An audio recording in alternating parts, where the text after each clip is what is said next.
我原本9月23號嗰班機就因為打風取消咗啦，咁所以我就買咗另一張機票，9月26號朝頭早7點鐘就飛去大阪。咁之後就會直接去瀨戶內藝術祭嘅義工隊小蝦隊嘅 office。Ready and we'll serve you soon. As we embark our journey, to ensure everyone is safe.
哇！咁快就到咗第二日啦。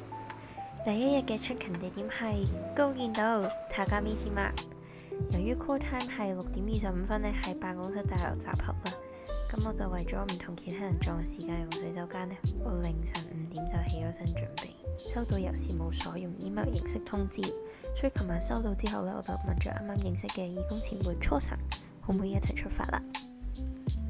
而我哋第一個任務就係去到集合點會合小蝦隊嘅 staff， 由佢哋開車帶我哋去目的地嘅。咁由於高見道係今年藝術祭秋會期限定位於西邊嘅小島，佢嘅碼頭唔係由高松港出發，而係Tatotsugo多到津港，車程大概都要1個鐘㗎，所以途中就有好多時間認識下初晨同另一位義工湯神，兩位都係嚟自台灣嘅朋友。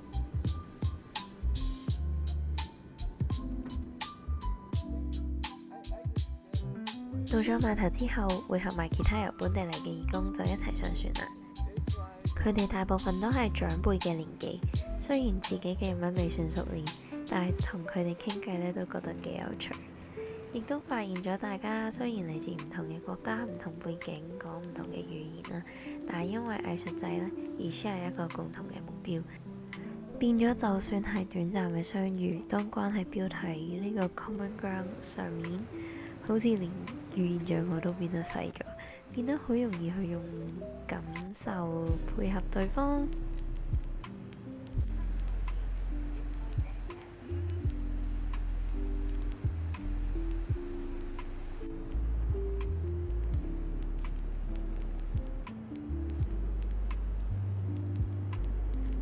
落船之後，我就跟大隊去咗一個小屋呢，就準備做 orientation。都了解多咗，原來高見島係一座面積只有2.35平方公里，大概只係得返10幾個島民生活嘅小島。呢個島啲屋呢，多數喺江戶時代已經建成，主要係以斜路上面呢，用不規則嘅天然岩石堆砌成石牆呢去製造出嚟嘅，所以呢個島係好多樓梯，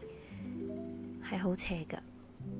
而新舊嘅作品都環繞住整個島啦，除咗有定點嘅 exhibition 同埋 installation 之外呢，喺個山頭入面都有好多隱藏嘅 artwork， 而呢啲凳呢，都係 artwork 嘅一部分，就係喺多島津同埋高見島收集翻嚟嘅廢棄凳，就希望俾多次機會佢再去服務大家，俾嚟嘅遊客呢去坐低欣賞風景嘅。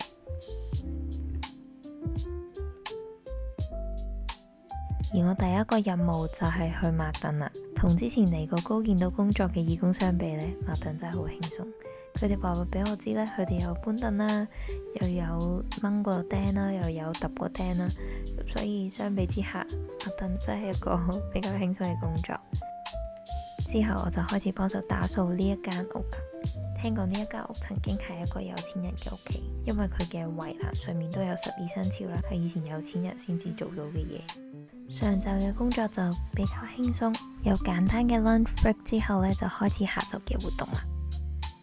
而下晝嘅作業主要係去打掃，範圍係整個山頭，凡係遊客會經過嘅地方，我哋都要將落葉掃走。而 artwork 附近呢，都係有一啲嘅雜草嘅，所以我哋都要幫手除草。好可愛嘅地方係個雜草入面呢，可能會夾雜咗一啲樹苗咯，唔係人工栽種而成嘅樹苗，而係天然嘅。所以呢 staff 呢都會好好咁提醒我哋小心唔好掹草。而呢一個打掃活動基本上都用咗大半個下晝，喺30幾度嘅高溫下去打掃，的確係有啲挑戰性。不過就係因為可以通山走，所以可以睇到更多嘅風景，都唔錯。一個難忘嘅風景就係喺我打掃緊嘅時候，唔小心打擾到瞓喺落葉下面嘅蟲。佢哋係嚟自唔同嘅家族，當佢哋四散嘅時候，我都唔小心逃走咗。一齊掃地嘅日本人爸爸就叫我去休息，跟住就話馬卡西路。事後向佢道歉翻嘅時候，佢仲分享話，其實佢自己都嚇親啦，真係好唔好意思。不過好多謝佢。打掃之後嘅工作呢，再 hardcore 啲，就係去清理一堆廢木啦。咁呢一個活動就比較污糟，完全冇機會攞出嚟影相。相信係更加多蟲，只不過係黑掹掹，咩都睇唔到。有時的確見到幾隻大蜘蛛，甚至有幾個日本 uncle 講笑話，聽日唔使預我啦。最後嘅工作係要搬物資同器材。工作人員知道我哋辛苦，都用雪條去慰勞我哋，出咗成日汗，最後真係俾自己個樣嚇親。終於我個 script 係追得上個畫面啦。一來就係做緊義工，其實都唔會有太多時間拍片；二來就係我諗係面皮薄同埋冇經驗。喺要搭船返去之前，我哋仲有少少時間，所以 staff 就帶我哋去睇下附近嘅藝術品。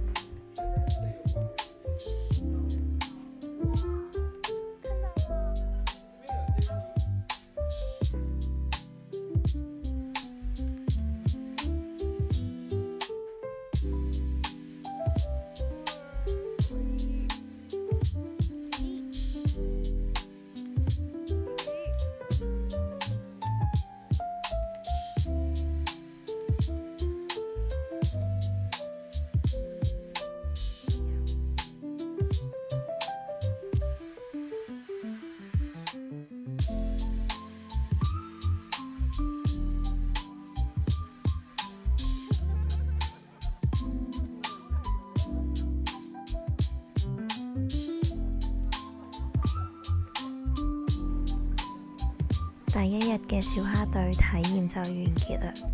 準備搭船返去多島津港，再由 staff 揸車帶我哋返宿舍。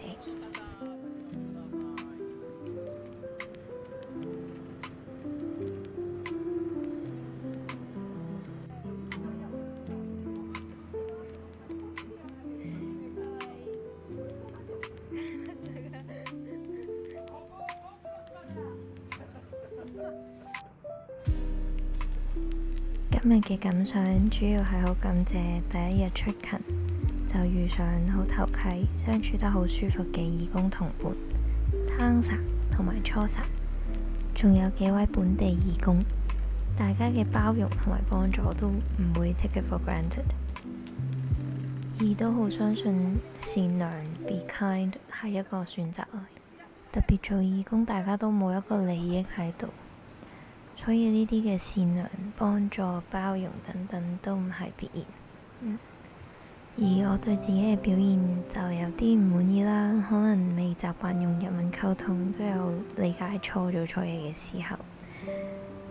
喺呢啲時候呢，就會發現自己嘅自卑感同埋不安係好容易喺呢啲小事上流露出嚟。不過都學習緊唔好俾呢啲感受掩蓋咗沿路嘅風景。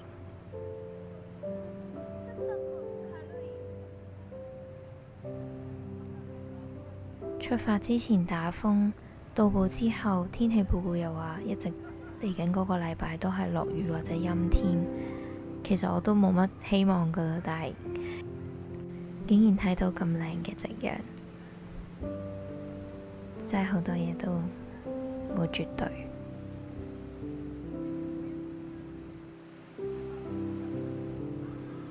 計劃呢個 trip 嘅時候，其實都考慮咗好耐，究竟應唔應該拍片，但係我都冇後悔到，